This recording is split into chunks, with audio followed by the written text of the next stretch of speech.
इसीलिए गोसाई जी लिखते हैं, बड़े भाग मानुष तन पावा, सुर दुर्लभ सद ग्रंथन गावा। बड़े भाग्य, जब बड़े भाग्य होते हैं तब जाके मनुष्य शरीर मिलता है। 84 लाख योनियों में भटकते भटकते भटकते कब भाग्य उदय होते हैं, तब जाकर यह मनुष्य शरीर मिलता है। साधारण नहीं है। लेकिन इसको इतनी महत्वता क्यों दी गई है मनुष्य शरीर को? क्योंकि देवता भी मनुष्य शरीर प्राप्त करने के लिए लालायित रहते हैं। स्वर्ग में किसी चीज की कमी नहीं है, लेकिन फिर भी देवता भी चाहते हैं कि हम धराधाम पर मनुष्य बनकर आए, क्योंकि देवता लोग सब प्रकार का सुख तो भोग सकते हैं, लेकिन स्वर्ग में रहकर देवताओं को जो प्राप्त है, जो शरीर, जो देह, जो दिव्य है, वो देवता लोग ईश्वर की प्राप्ति नहीं कर सकते। वो भक्ति का आनंद नहीं ले सकते, वो कथा का आनंद नहीं ले सकते। ये आनंद केवल और केवल मनुष्य ही ले सकता है जो धराधाम पर विराजमान है। इसीलिए देवता लोग भी तरसते हैं कि हम भी धराधाम पर जाकर मनुष्य होने को प्राप्त हों और हम भी मनुष्य बनकर भगवान की उस माधुर्य लीला का आनंद लें, उनकी भक्ति करें।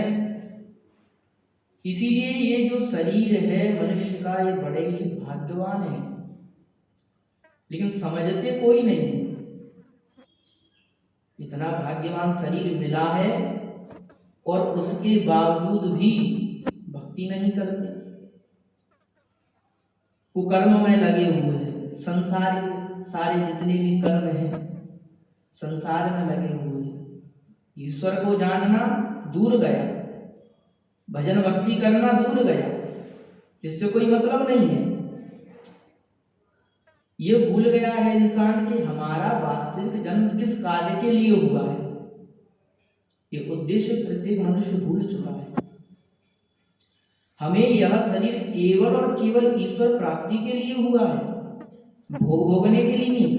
क्योंकि भोग भोगने के लिए तो नाना प्रकार की योनियां पहले से ही बनाई हुई हैं, और हम जितने भी 84 लाख योनियों में घूमते आए हैं उन सब में किया ही क्या है, भोग ही तो भोगा है। और वही भोग हम मनुष्य शरीर को प्राप्त करने के बाद भी अगर भोगते हैं तो फिर सूकर कुकर आदि में और मनुष्यों में फर्क क्या रहा? जिस योनियों से भोग भोग रहे हैं वही भोग मनुष्य जन्म लेने पर भी अगर भोगा जाए तो मनुष्य शरीर की क्या महत्वता रही जाए। यह शरीर केवल और केवल ईश्वर प्राप्ति के लिए हुआ है। इसीलिए भागवत में कहते हैं, जन्म लाभ परा पुंसाम अंते नारायण स्मृति। इस जन्म का अगर परम लाभ कुछ है तो यही है कि जब हम इस शरीर को छोड़ें, त्यागें, तो हमारे स्मरण में उस ईश्वर की स्मृति बनी रहे, मुख में उनका नाम हो, मन में उनकी स्मृति हो। जब हम उनका चिंतन करें तो उनका वो माधुर्य जो रूप है वो स्मरण में हो कि उस ईश्वर का किस प्रकार की छवि है। लेकिन अंते नारायण स्मृति होगा कब? ये तो नहीं है कि मरते समय ठाकुर जी को याद कर लिया जाएगा, स्मरण कर लिया जाएगा, 2 नाम ले लिया जाएगा। इतना सहज सरल तो नहीं है, क्योंकि हम पूरा जन्म बिता दिए नाना प्रकार के भोग भोगने में, ग्रह पुत्र पत्नी आदि में, तो मन में भी तो वही रहेगा, वही घूमता रहेगा, पुत्र पुत्री स्त्री पति गृह कार्य नाना जंजाला। तो जो जन्म से मृत्यु तक गृह कार्य में ही लगा है, संसार में ही भटका है, फिर वो मरते समय ईश्वर की स्मरण बना रहे, ऐसा संभव नहीं है। क्योंकि हम सुबह से रात्रि सोने तक किसी एक विषय पर अगर गहरा तरीके से चिंतन किया जाए तो स्वप्न में ज्यादा से ज्यादा 100% उस स्वप्न में आने का उसका संभव है कि वो वस्तु स्वप्न में आएगी। अगर हमने जिस चीज का पूरा दिन चिंतन किया तो स्वप्न में आ सकती है। तो उसी प्रकार पूरा जन्म गृह कार्यों में अपन ने लगा दिया, फिर आशा करते हैं कि शरीर त्यागते समय ईश्वर की स्मृति बन जाए, ईश्वर ध्यान में आ जाए, मुख पे नाम आ जाए। नहीं, अगर पूरे जीवन में गृह कार्यों में ही अगर लगे रहे हैं तो मृत्यु के समय भी अपने नाती पोता पत्नी पुत्र आदि ही याद आएंगे, उन्हीं का चिंतन रहेगा, ईश्वर का नहीं रहेगा। अगर पूरे जीवन में ईश्वर का भजन किया है, उनका चिंतन किया है, उनका स्मरण किया है, तभी कहीं जाके शरीर त्यागते समय ईश्वर की स्मृति बनी रहेगी, अन्यथा नहीं। इसीलिए कहते हैं जन्म जन्म मुनि जतन कराही, अंत राम कही आवत नाही। जिसने जन्म जन्म तक जतन किया है राम के नाम का, कृष्ण के नाम का, पूजा आराधना की है, उनका ध्यान किया है, तो जन्म जन्म मुनि जतन कराही और अंत राम कहीं आवत नाही। जिसने जीवन में राम जी का जतन किया है, पूजा पाठ किया है, उनका ध्यान चिंतन किया, उनका स्मरण किया है, कीर्तन किया है, तो शरीर त्यागते समय उनके मन में वह स्मृति बनी रहेगी और अंत राम कहीं आवत नाही। तो अंत समय में जब राम जी का नाम लेंगे तो फिर अंत राम कहीं आवत नाही, फिर इस भवाटवी में द्वारा नहीं आना पड़ेगा। दूसरा अर्थ ये भी लगाते हैं कि जन्म जन्म मुनि जतन कराही, अंत राम कहीं आवत नाही। पूरा जीवन तो राम जी के नाम में लगा दिया, हरे कृष्ण सीताराम करते रहे, लेकिन जब शरीर त्यागने का समय आया तो वही लल्लू लल्लू की मम्मी पुत्र पुत्रादि ही याद आए, ठाकुर जी याद नहीं है। तो हम अपने जीवन काल में भक्ति भजन पूजन करेंगे, उस ईश्वर का चिंतन करेंगे, मनन करेंगे, कीर्तन करेंगे, तब ही यह संभव हो सकता है कि शरीर त्यागते समय हमें उनका स्मरण बना रहेगा, अन्यथा नहीं। इसीलिए इस शरीर का परम लाभ यही है, जन्म लाभ पर पुंसाम अंते नारायण स्मृति। इसीलिए उन ईश्वर का भजन करो, उनको भजो। लेकिन कुछ लोग तो यही नहीं जानते कि वो ईश्वर है कौन, क्या नाम है, क्या रूप है, और उसको भजें तो भजें क्यों और भजने से होगा क्या, ये भी नहीं जानते। मान लो कि हम उसको भज लेते हैं, आप कह रहे हो तो, लेकिन क्यों भजें और उनको भजने से हमें लाभ क्या है। तो आचार्य महाप्रभु वल्लभाचार्य जी कहते हैं, सुंदर गोपालम उर्वनमालम नयन विशालम दुःखहरं वृंदावन चंद्रम आनंदकंदम परमानंदम धरणीधरं वल्लभ घनश्यामं पूर्णकामं अद्यविरामं प्रीतिकरं भज नंदकुमारं सर्वसुखसारं तत्त्वविचारं ब्रह्म परम। महाप्रभु वल्लभाचार्य जी कहते हैं कि उन ईश्वर को भजो। क्या खासियत है कि उनको भजें? तो कह रहे हैं कि सुंदर गोपालम, बहुत सुंदर है इसलिए भजो। उनके बराबर कोई इस दुनिया में सुंदर है ही नहीं, इसीलिए सबसे पहले सुंदर सुंदर शब्द का प्रयोग किया गया है। क्योंकि जो गोपाल जी हैं, जो पर ब्रह्म है, जो ईश्वर है, वो बहुत सुंदर है। इसलिए सुंदर गोपालम उर्वनमालम, कोई सोने के गहने नहीं पहना, लेकिन सुंदर तो बहुत है। बड़े बड़े पैसे वाले होते हैं तो जाने क्या क्या गले में धारण करते हैं अपनी सुंदरता को प्रकट करने के लिए, लेकिन वो परब्रह्म इतना सुंदर है कि वो कुछ महंगी वस्तुएं धारण नहीं करते। साधारण एक वनमाला, पुष्पों की माला, क्योंकि ठाकुर जी की सुंदरता को बढ़ाने के लिए ऐसी कोई वस्तु है ही नहीं इस संसार में। क्योंकि प्रत्येक वस्तु तो ठाकुर जी ने बनाई है, तो उनकी सुंदरता को भला कौन बढ़ा सकता है? ठाकुर जी से उस माला की सुंदरता बढ़ रही है, ना कि माला से ठाकुर जी। हम श्रृंगार करते हैं, नाना प्रकार के वस्त्र आभूषण इत्यादि धारण करते हैं ताकि हमारी सुंदरता बढ़े, लेकिन ठाकुर जी इसलिए धारण करते हैं कि ठाकुर जी के धारण करने से वो माला भी सुंदर हो जाती है। इसीलिए उर्वनमालम, पुष्पों की माला धारण किए हुए हैं।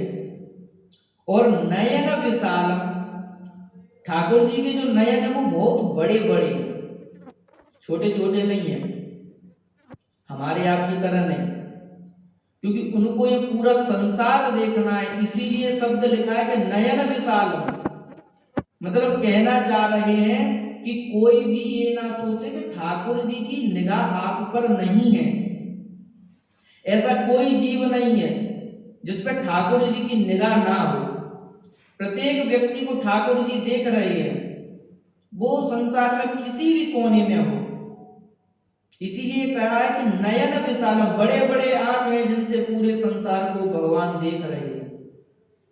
जैसे कुछ लोग होते हैं जो गलत कर्म करते हैं, चोरी वगैरह, तो वो सोच रहे हैं कि हमें कोई देख नहीं रहा, या कोई पुण्य भी कर रहा होगा या कोई पाप भी कर रहा होगा।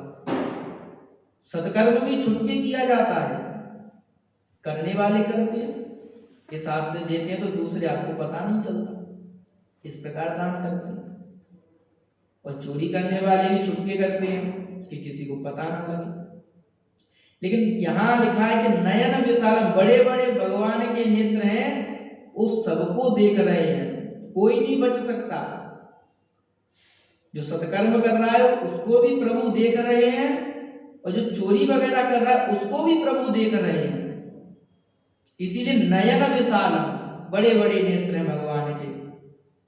फिर एक बहुत सुंदर बात लिखी, दुख हरम। सुंदर हैं, वनमाला पहने हैं, नए नयन बड़े विशाल हैं, बड़े बड़े हैं, अच्छी बात है, ठीक है, हम उनको भज लेते हैं। सुंदर हैं, वनमाला धारण किए हैं, बड़े बड़े नेत्र हैं, पर हमें क्या लाभ है उनको भजने से? तो लिख रहे हैं कि दुख हरम। अगर आप उनको भजोगे तो आपके दुखों का हरण कर लेंगे। क्योंकि प्रत्येक व्यक्ति सुख चाहता है, दुख नहीं चाहता।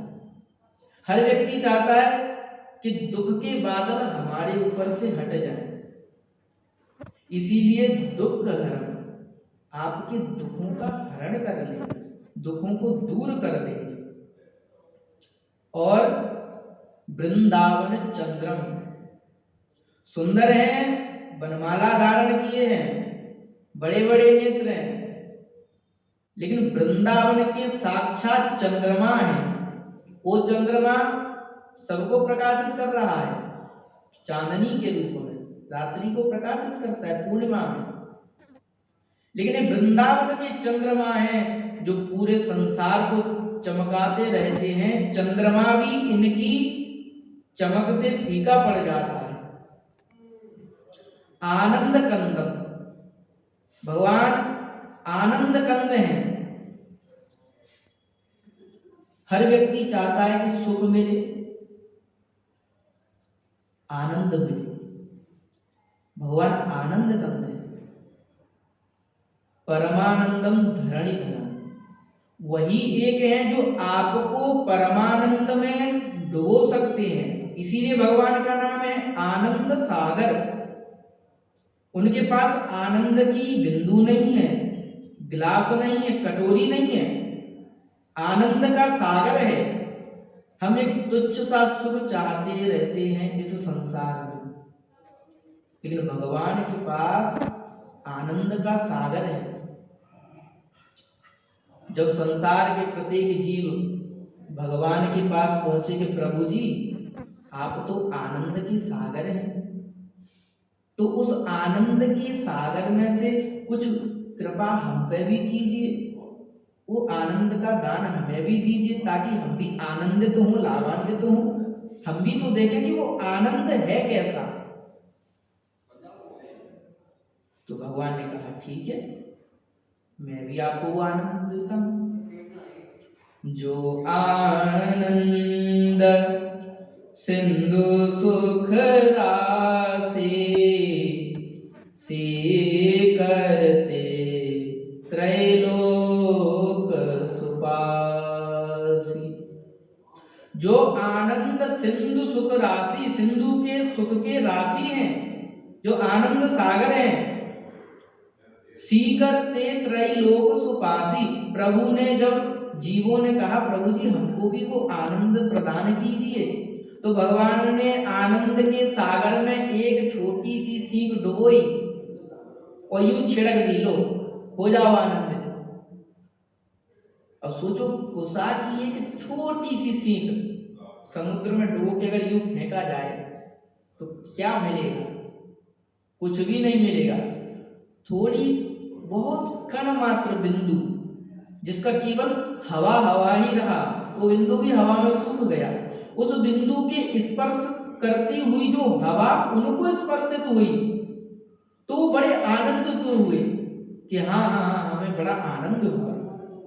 जब सोचिए उस सीख से एक छोटी सी बिंदु, उसके हवा स्पर्श होने मात्र से जीव इतना आनंदित हुआ, फिर सोचिए कभी उन आनंद सागर प्रभु के उस सागर में गोता लगाने का अवसर प्राप्त हुआ तो उस आनंद की सीमा क्या होगी, उसका वर्णन नहीं कर सकते।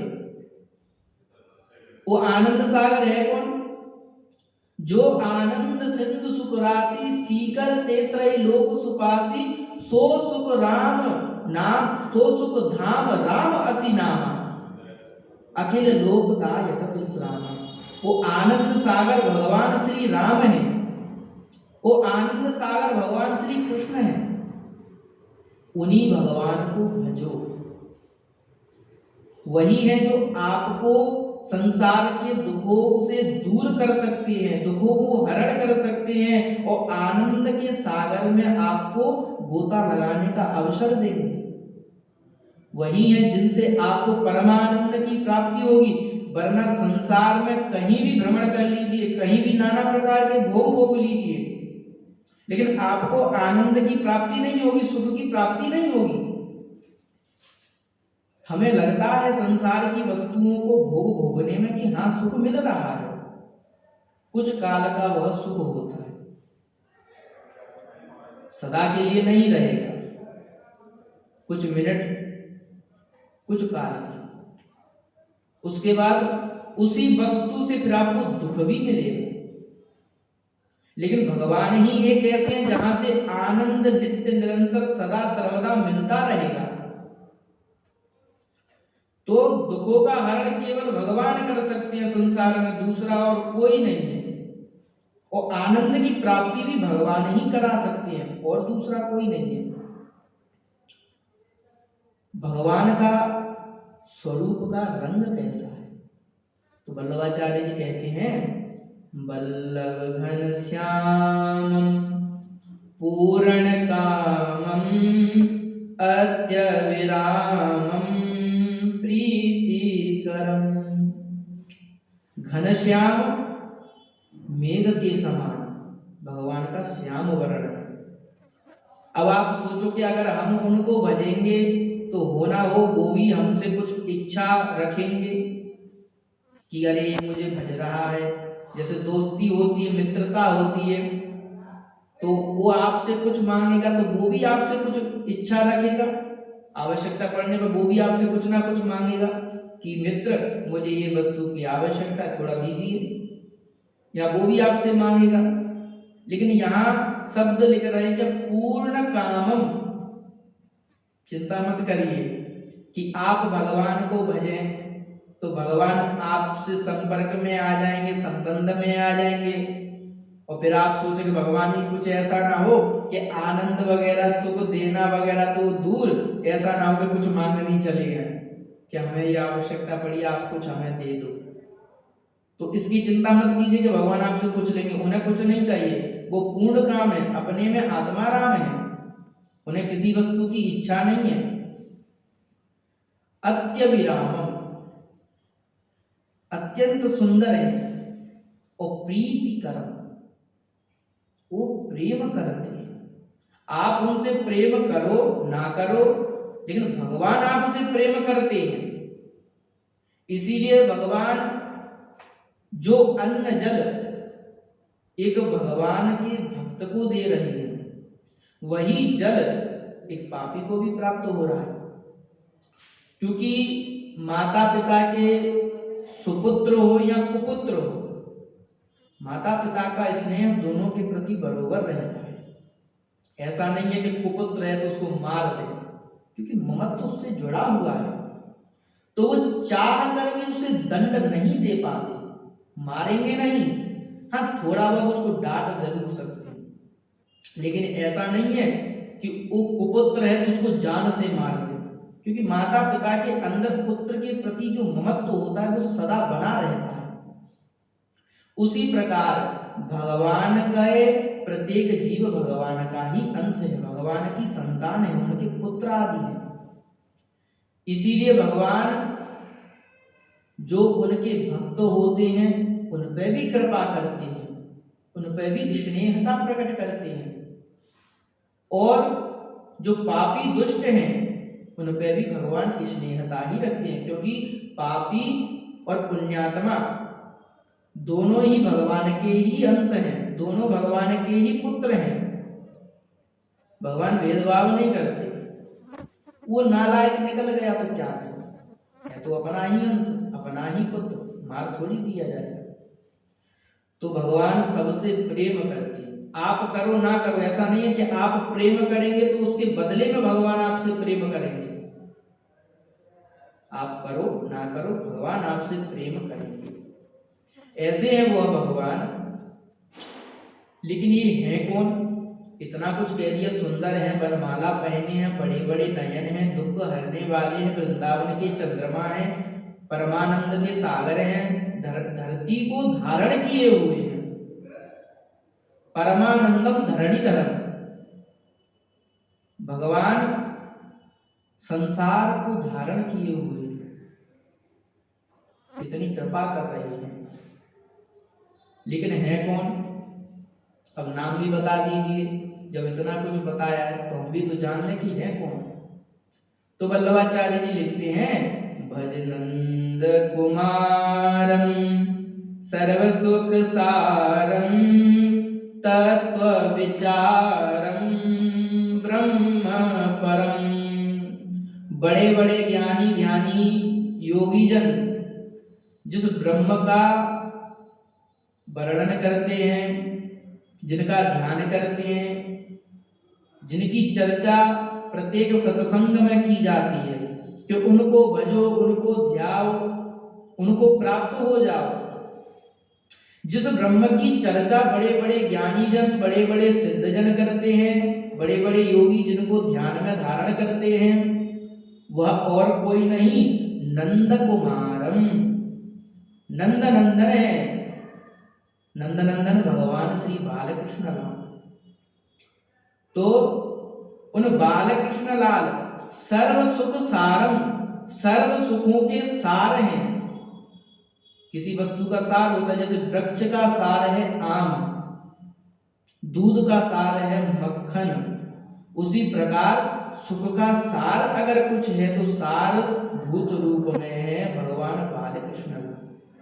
इसलिए भज नंद कुमारम, उन नंद कुमार पर ब्रह्म को भजो।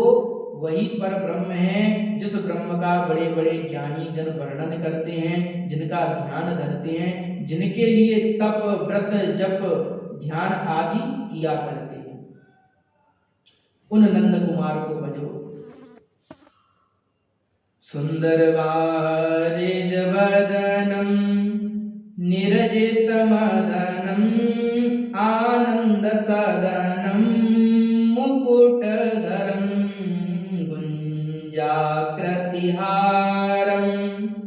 विपिन विहारम परमोदारम चीरहरम वल्लभ पटपीतम कृतौपवीतं कर्णवनीतं विबुधवरं भज नन्दकुमारं सर्वसुखसारं तत्त्वविचारं ब्रह्मपरं। सुंदर बालिज बदनम, उनका जो कोमल का स्वरूप है वो कमल के समान है। भगवान के स्वरूप को कमल की उपमा दी गई है कि भगवान कमल के समान कोमल है, लेकिन वास्तविकता ये नहीं है कि भगवान कमल के समान कोमल है। भगवान तो कमल से भी और अत्यधिक कोमल है, परंतु कारण यह है कि अब उपमा दे किससे? कोई वस्तु भी तो होनी चाहिए कि जिससे उपमा दे। अब केवल उपमा देने के लिए कमल ही है तो कह दिया कि भगवान का जो कोमलता है, जो बदन है वो कमल जैसा बहुत कोमल है, लेकिन भगवान तो कमल से भी कोमल है। सुंदर वारिज वदनम निरजित मदनम आनंद सदनम मुकुटधरम। मदनम, भगवान आपके मद का मदन करते हैं, इसीलिए भगवान का एक नाम मदन मोहन। तो भगवान आपके मद का मदन करते हैं। आनंद सदनम, आनंद के सागर हैं और मुकुट धारण किए हुए, मोर पंख का मुकुट। मोर पंख के मुकुट से भगवान की शोभा बड़ी ही निराली होती है। गुंजाकृति, गुंजा के पुष्पों का हार पहने हुए हैं। विपिन विहारम, वृंदावन में जो विहार करते हैं। परम उदारम, भगवान का जो विशेषण है यहाँ आया है कि परमोदारम, भगवान बड़े ही परम उदार है। आज के समय पे उदारता किसी के प्रति करण ये तो बहुत दूर की बात है कि किसी के प्रति उदारता प्रकट करें। समय ऐसा आ चुका है कि उदारता तो दूर, हम मानव के प्रति मानवता भी भूल चुके हैं, मानवता ही खो बैठे हैं, इतने निर्दयी हो चुके हैं। अब फिर उदारता की बात कैसे की जाए जब मानवता ही खो बैठी। तो अगर कोई उदार है तो वो केवल ईश्वर ही है, उसके अलावा कोई उदार नहीं है। इसीलिए गोस्वामी तुलसीदास जी कहते हैं, ऐसो को उदार जग माही, बिनु सेवा जो द्रवय दीन पर, राम सरिस को नाही, ऐसो को उदार जग माही। जो गति जोग विराग जतन करे, नहीं पावत मुनि ज्ञानी, सो गति देत गीत सबरी कहा, प्रभु ना बहुत जिय जानी। जो संपत्ति 10 शीस अरब करी, रावण शिव पह लीनी। और सो संपदा विभीषण कह, अति सकुच सहित हरि दीनी। तुलसीदास सब भांति सकल सुख, जो चाहस मन मेरो। तो भज राम काम सब पूरन, करे कृपा निधि तेरो।